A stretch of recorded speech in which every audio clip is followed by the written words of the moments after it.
Welcome to பணியும் வாய்ப்பும். SSC MTS 2025 notifications வந்து அனௌன்ஸ் பண்ணிட்டாங்க. இந்த எக்ஸாம்னா என்ன, என்ன எஜுகேஷன் குவாலிஃபிகேஷன், எக்ஸாம் ஃபீஸ் என்ன, எக்ஸாம் ப்ராசஸ் என்ன, இதை பத்தி தான் வந்து கொஞ்சம் பிரீஃபா வந்து பார்த்தாலும். பாருங்களேன், அதாவது இந்த எக்ஸாம் அப்ளை பண்றதுக்கான டேட் வந்து சொல்லியிருக்காங்க.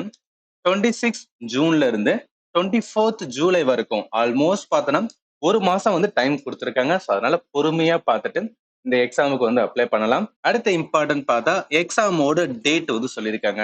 எஸ்எஸ்சி பொறுத்தளவுக்கு டேட்லாம் ரொம்ப அக்யூரேட்டா இருக்கும். இவங்க சொல்றாங்கன்னா டெஃபினட்டா எக்ஸாம் வச்சிருவாங்க. 20th September to 24th October. So ஏன் அப்படின்னா மல்டிபிள் ஷிஃப்ட் இந்தியா ஃபுல்லா கண்டக்ட் பண்றதுனால நிறைய டேல கண்டக்ட் பண்ணுவாங்க. ஸோ அதனால வந்து இதுல வந்து நாங்க என்ன பண்ணுவோம்னா எக்ஸாம கண்டக்ட் பண்ணுவோம்னு சொல்லிட்டாங்க. இது ரொம்ப அக்யூரேட்டா இருக்கும். அதனால என்னன்னா ஜூன் வந்து முடிஞ்சிருச்சு. இதுக்கப்புறம் ஜூலை, ஆகஸ்ட், செப்டம்பர்ல வந்து ஒன்று ஒரு 19 அப்ப என்ன ஆல்மோஸ்ட் பார்த்துன்னு வச்சுக்கலாம் ஒரு 80 டேஸ் கிட்ட இருக்கும். ஸோ அந்த 80 டேஸ்ல தான் என்ன அப்படின்னு பார்த்தீங்கன்னா எக்ஸாம் வந்துடும். எந்த அளவுக்கு நீங்க ப்ரிப்பேர் பண்ணணும்னு சொல்லி நீங்க தான் வந்து என்னன்னா உங்களை நீங்க தயார் பண்ணணும். சரி, இப்போ வந்து பேசிக்கா பார்த்துருக்கலாம்.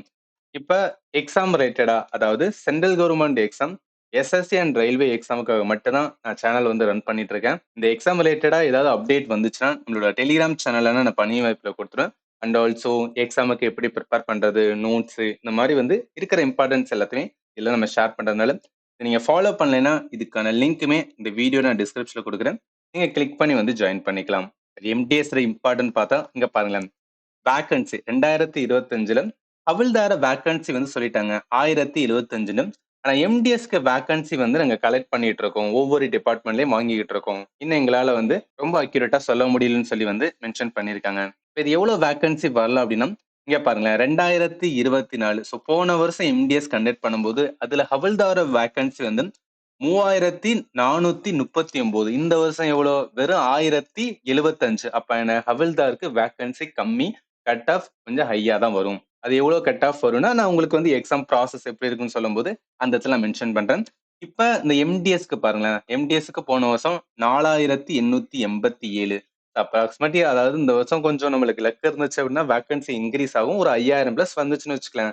ஓரளவு நம்ம என்னன்னா கான்பிடண்டா ஸ்ட்ரெஸ் இல்லாம ப்ரிப்பேர் பண்ணலாம். ஏன்னா வேக்கன்சி கம்மியாக கம்மியாக வந்து கட் ஆஃபோட மார்க் வந்து அதிகரிச்சுட்டே போகும். இது எல்லா கேண்டிடேட்டுக்குமே தெரியும். ஜஸ்ட் ஒரு வாட்டி வந்து சொல்லிக்கிறேன். சரி, இது வந்து என்னன்னா வேக்கன்சி வந்து சொல்லியிருக்காங்களா.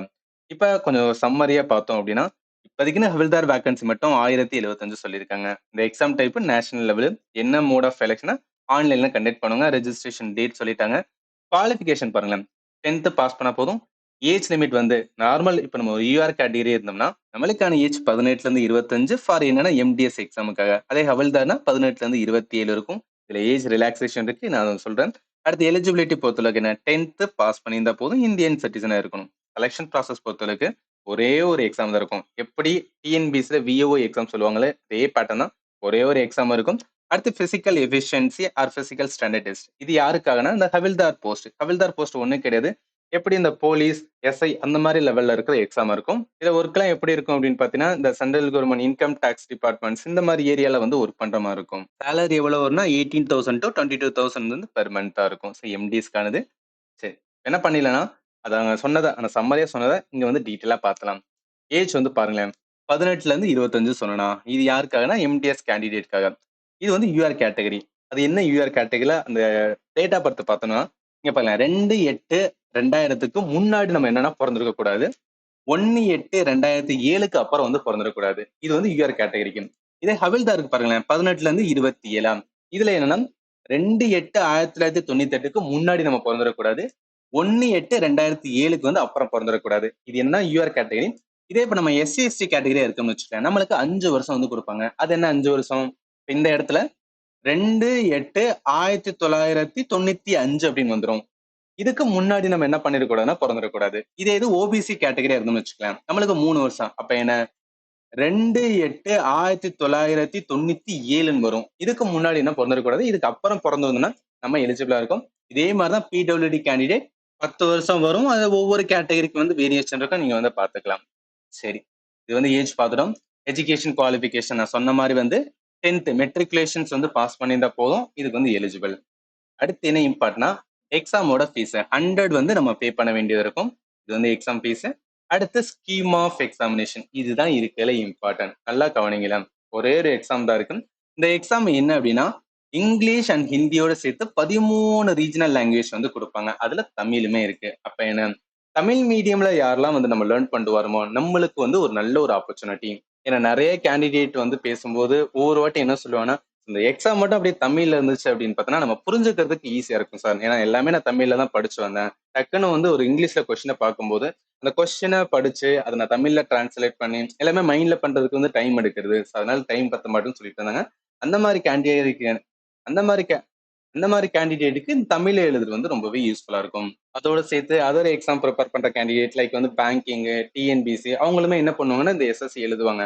அவங்களும் தமிழ்லயே படிச்சுட்டு வந்துன்னா இது வந்து அவங்களுக்கு ஒரு ஆப்பர்ச்சுனிட்டி. இல்லைன்னா நான் வச்சுங்க எஸ்எஸ்சில எல்லா எக்ஸாமும் வந்து தமிழ்ல இருக்காது. இப்போ நீங்க சிஜிஎல் எடுத்து பார்த்தீங்கன்னு வச்சுக்கோங்களேன். சிஜிஎல் வேணும்னா இன்னமும் என்ன ஹிந்தி அண்ட் இங்கிலீஷ் மட்டும் தான்.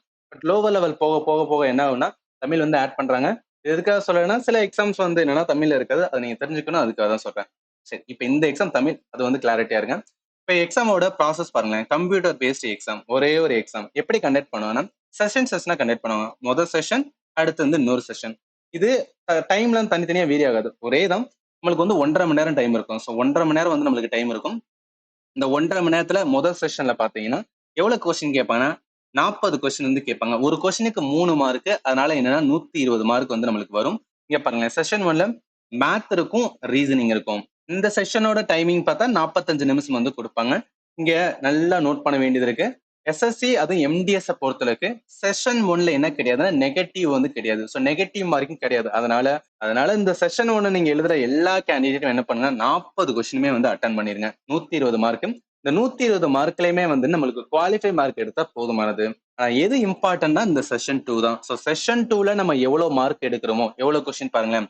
50 கொஸ்டின்ஸ் வந்து கேட்பாங்க. எவ்வளவு மார்க்னா 150 மார்க்.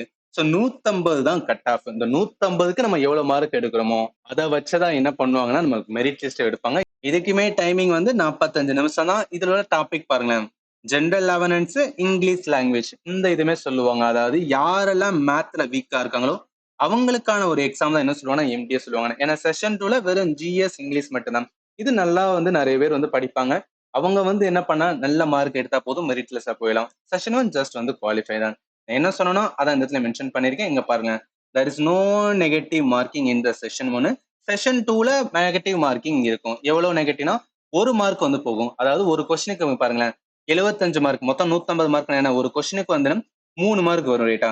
ஒரு கொஸ்டின் தப்பா போட்டோம்னா ஒரு மார்க் என்ன ஆகும் அப்படின்னு பார்த்தோன்னா நெகட்டிவ்ல போயிடும். ஆனா என்ன 2 மார்க் நம்ம கிட்ட நிற்கும். ஸோ அதனால என்ன நம்ம எப்படி ப்ரிப்பேர் பண்ண போறோம்னு சொல்லிட்டு நீங்க தான் அந்த ப்ரிப்பரேஷன் ஸ்ட்ராட்டஜி எவ்வளவு கொஸ்டின் அட்டன் பண்ணணும்னு சொல்லிட்டு எல்லாமே என்ன பண்ணுங்கன்னா இந்த இருக்கிற டைம் எல்லாத்தையுமே நீங்க ஸ்ட்ராட்டஜைஸ் பண்ணி மேக் பண்ணணும்.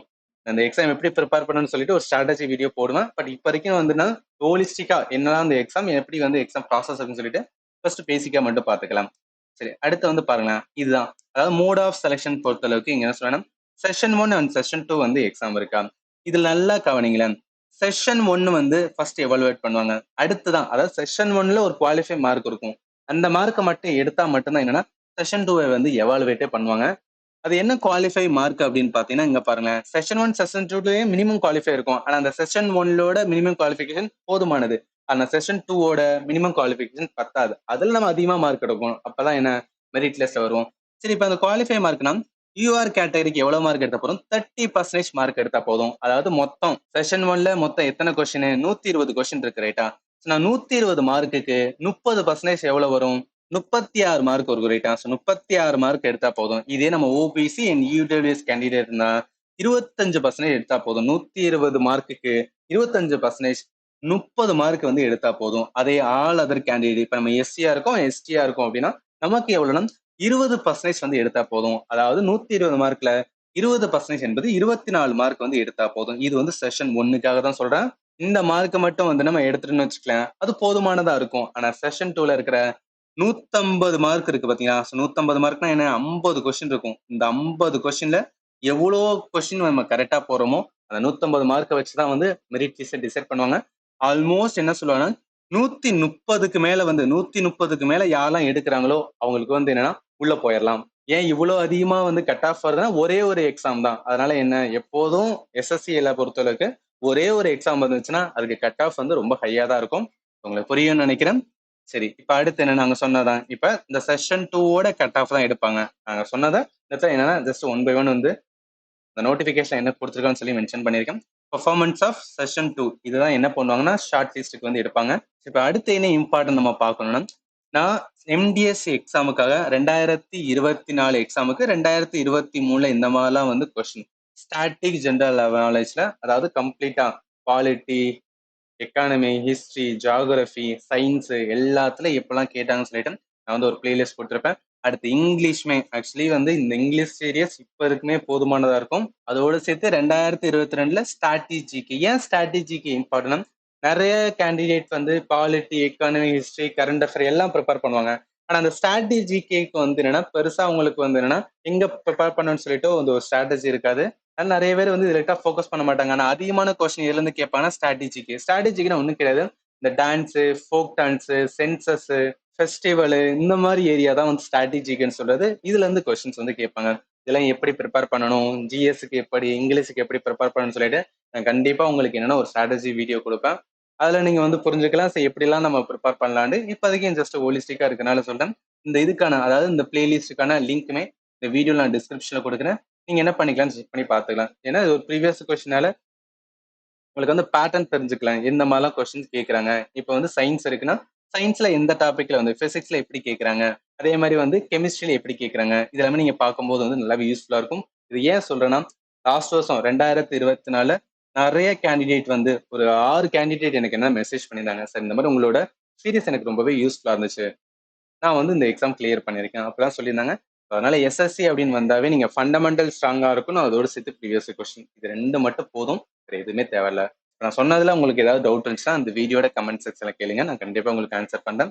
ஃபைனலி தேங்க் யூ ஃபார் வாட்சிங் and have a nice day.